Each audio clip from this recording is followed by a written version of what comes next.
Magandang araw po sa ating lahat at narito po tayo at pag-uusapan po natin ang Seal of Good Governance. Kasama natin walang iba kundi si Ma'am Mylene Yaranon, one of the councilor in the City of Baguio. Let's talk about the Seal of Good Governance in the City of Baguio. Ma'am. Yes, we had the Seal of Good Governance in 2016. Way back 2016. Way back 2016, during Mayor Tomogan's time. Uy. And we got it. So I don't know why. What happened? Pinaghihirapan ba yun? No, it's easy as long as you follow the steps. Okay? Maybe 2017, 2018 na hindi natin nakuha because there was already a new requirement that the Sangguniang Panlunsod should now have a building on its own. Okay. Wala tayo. Nagsisiksikan tayo sa City Hall ngayon, di ba? Okay. So that's one of the new Requirements. Yes. Under the provision of The DILG. DILG. Okay. Okay. And what did we do? Of course, may ginawa tayo. 2017, we had the approval of the parking building, remember, at Camp Allen. And we included the legislative building within the parking building of Camp Allen. Okay. That was supposed to be implemented in 2018. And then we had the budget. We approved the budget. The Sangguniang Panlunsod did everything. And there was already a design. Okay. Implementation na lang yun eh. But up to now, wala. Because nung bagong administration, they decided that the Justice Hall will be transferred to Luacan so that the Justice Hall now can now be the legislative building. Oh. Yes. And that parking building and the legislative building there was shelved because of that. And we were promised by somebody that they will get a budget for the transfer of the Justice Hall to Luacan. But it didn't happen also. Didn't happen. I don't know why. Maybe budget-wise and maybe because of the pandemic and all of that. No? And that's one of the reasons. Okay. We were talking about the building of legislative. Yes, Okay. legislative. That's one of the requirements of DILG Seal of Good Governance. Yes. Okay. Another one. The other one is we have to now cluster our barangays. Okay. Okay. Their projects. Not the projects. Okay. What? The districts. Okay. You were talking about the merging. Merging of Okay. barangays into districts. Because according to the 357, 356, or 357 to 8, under the provision of Section Seal of Good Governance, it says there na dapat 5,000 daw ang population ng isang barangay. Oo. May mga barangay dito sa syudad ng Baguio na hindi pa umaabot ng ganon. 1,000. Wala pa nga eh, di ba? Yung mga- So, kailangan na emerge yung mga yon ayon sa utos ng DILG Yes. para makuha po natin yung requirements ng Seal of Good Governance. Yes. Okay. Unfortunately, we cannot do that because nangyari ang barangay election. No, prior to that, Ma'am Almaya of our assessor's office, Okay. together with her staff, they already tried to check the population, the size of the barangays, economic portion of the barangay, and they were able to merge it into, I think, half. Oh, I Half. see. And they gave that proposal To whom? to What the office? Sangguniang. Okay. And it went into deliberation, but up to now, it was presented not in the Sangguniang, but during an executive legislative Okay. meeting. And then I don't know anymore what happened. Oh. Maybe because it was also overcome by the pandemic. And maybe because ilang taon na lang election muli naman ng national. Yes. Mayroong epekto yon. Yeah. And of course, according din kay Vice Mayor Oloan in the City of Baguio, that's the two major problems kung bakit hindi natin makuha yung Seal of Good Governance. Although, as you have said, and as the SP said, nakuha natin yan. noong 2016. Nakuha And na we yun. can do it again. Unfortunately, sabi naman po ni Councilor Peter Fianza, there are more pending priority projects that we need to concentrate with. Of course. Yeah.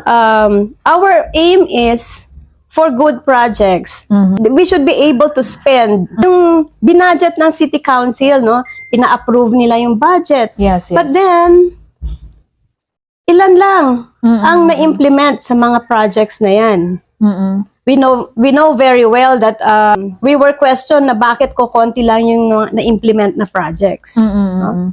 So, ang sabi nila, kasi may mga priority projects daw ang council na parang tingi-tingi. Oo. You know, it's not parang 200,000, 300,000 na unimplementable daw, no? But my gosh, that's only a portion of the budget, yung mga Yes. priority projects ng mga councilors. Pagkano lang yung budget ko is only 300. Parang ganun lang. 300,000. That's very small compared to billion na budget natin. Yes, That's yes. nothing. That doesn't even matter for the seal of good governance. What's important is we have priority projects na identified during the start of the term and na-implement ba mga to? Yun. Okay. The implementing agency, by the way, first of all, the budgets were approved by the City Council. Tayo, legislative, ang gumagawa ng laws. We are not the implementors. Yes. At syempre, Executive ang nag-i-implement niyan. knowing that you are under the committee, you are the chairman of Public Works, Yes. you know better. Of course, Diba? yes. Oo. That you have done your job. It is up to the executive now kung ano ang gagawin niya sa mga proyektong ito. Yes. Kasi Yes. dumaan na po sa inyo, Yes. sa SP. So don't blame the sanggunian. Okay. You're not supposed to blame the sanggunian. Blame the implementors. Maybe the department heads, maybe the executive. Sila. Sila yan. So, we will go back again to the issue na meron na sa atin ang seal of good Yes. governance and we can have it again Of course. if only we will allow ourselves na yung bagong requirements ng DILG in the seal of good governance ay sundin natin. Exactly. Kung nagawa noong mga previous administration, we can do it again. Am I right, ma'am? Yes. Okay. Now let's go to the projects. Bakit hindi na-implement? Yun, sige. Gusto kong malaman din yun. Yeah. Well, Pero ito yung maganda ha. Ito yung sige, magandang sige. sinabi sa akin ni Councilor Peter Fianza. Do not worry about the budget, Ara. Hindi namin ninakaw yan. Hindi namin kinorap. Bumalik siya sa general fund. Yes. Bumalik siya doon. So, all we have to do now is balik ulit kami dun sa process ng documents. Ano ba ang kulang? Anong mga kailangan idagdag at bawasan doon? And then, we can have that budget again. Yeah. Pero maproseso We can yun, mama. Yeah, going back to that, kaya nga tayo maraming pera, di ba? Naipon, hindi Dami daw na-implement. talaga. Sabi sa akin ni Councilor Peter Fianza, Yeah. ang dami nating pera. Kaya nga pwede natin itayo yung market, di ba? That's why the market is also asking me, Ara, Yes. asan na pupunta ang aming tax? Mga madam and sir, hindi po ako ang executive at hindi rin po ako ang nasa legislative. Hindi rin po ako nagtatrabaho sa gobyerno. Gobyerno pong tanungin nyo kung nasan po napupunta ang bayad nyo sa tax. Correct. How do we spend the people's money? Saan po napupunta ang tax namin, Ma'am Mylen? Oo. Ikaw pong counselor. Baka pwede mong tanungin ang tanong namin. Hindi Ang nga. tanong ng bayan. Nakabudget yan lahat. We have 20% development fund is allotted for infrastructure. So, yun yung committee ko. So, ibig sabihin, ma'am, marami palang pera ang syudad ng Baguio to implement major projects that we are planning to implement. Just like, for example, the City Public Market, Yes. the Session Road Rehabilitation, or whatever you call it, redevelopment, perhaps, is the Yes. right term daw. And then other Pero matters. hindi man priority yung Session Road. Yeah, it is not. But the City Public Market is a priority, ma'am. Yes. And the City Public Market is asking, saan po napupunta ang bayad namin sa tax? Ultimo daan ng City Public Market hindi maayos. Ultimo, ang spaghetti wires, hindi maayos. Ang aming CR, napakaluma na. Kapag pumasok ka, kasla nagdugyot ta. Oo, wala man lang maintenance. Dapat Yes. naman, city government, kahit So, na may mga nagpropose dyan ng mga development, dapat pa rin minamaintain ng city government. Exactly. And even Yes. the kanal nila, kaya Yeah. nangangamoy doon. Ang sabi sa akin, bakit kami ang pinapagalitan o sinisita ng gobyerno natin? At ng Nagbabayad taong sila. Bayan. Oo. Ng taong bayan. Binabash kami. Bakit kami, samantalang binabayaran naman po namin ng tama Correct. ang gobyerno? Para sa inyong mga bashers, Yes. huwag ninyong pagbintangan ng mga vendors. Sila nga ang naglilinis ng market. Biro mo, ikaw ba naman nagre-rent? Nagbabayad ka na sa gobyerno. Linis mo, tapat mo. Lilinisan mo. Siyempre sa tapat mo dahil ayaw mo nang madumi eh. Yes, yes. But the main sewer line, the main dapat government. Pag may mga i-repair, dapat government. Kasi nga, pinapayaran mo eh. Pinakita sa amin ang resibo ng mga tiga-palengke, ma'am. And I've seen it.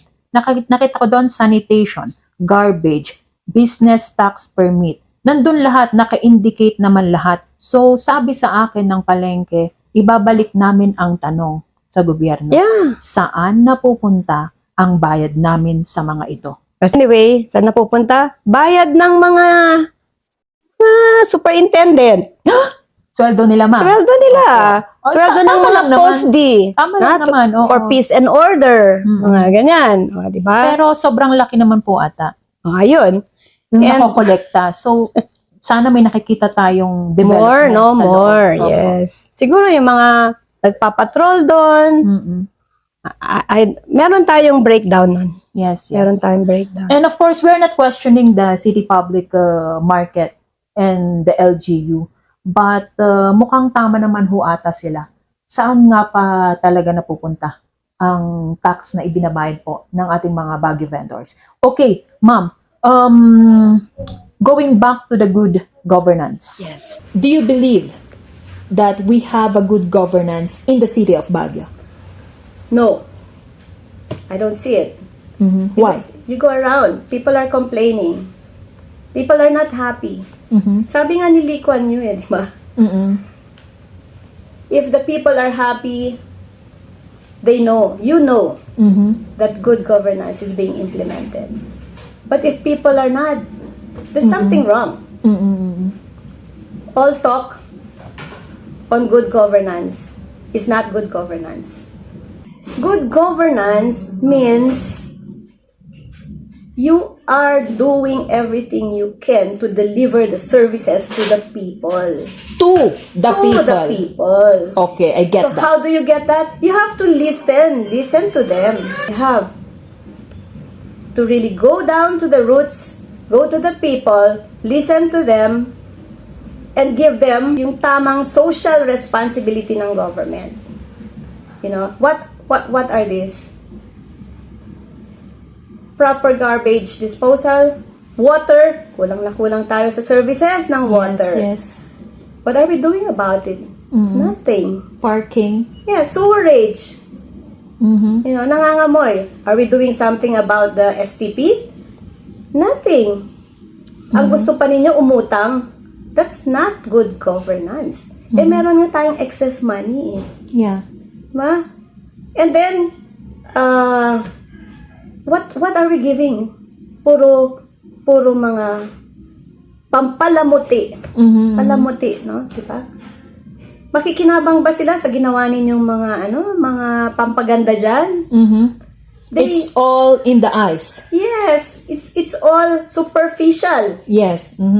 So now, ma'am, we are ending the year 2023 with a big question mark. 2024 na po.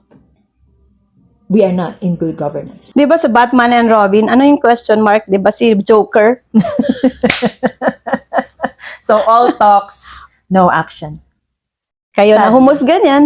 Kayo na po ang humusga kung tama po ang aming sinasabi. Gayon pa man, sino ba naman kami para humusga po ng aming kapwa-tao? Makikita nyo na lamang po yan sa mga nakikita rin ninyo sa inyong paligid. at ano po ang inyong mga naririnig. Pero mas mainam pa rin na alamin kung ano po ang tama. Ito po ang inyong lingkod, nag-iisang walang iba, Tita Ara Cutter, at kayo po ay nanonood sa Balitang Northern Luzon. Kasama pa rin po ang Committee on Public Works, walang iba kundi si City Councilor Mylen Yaranon. Magandang araw po sa ating lahat.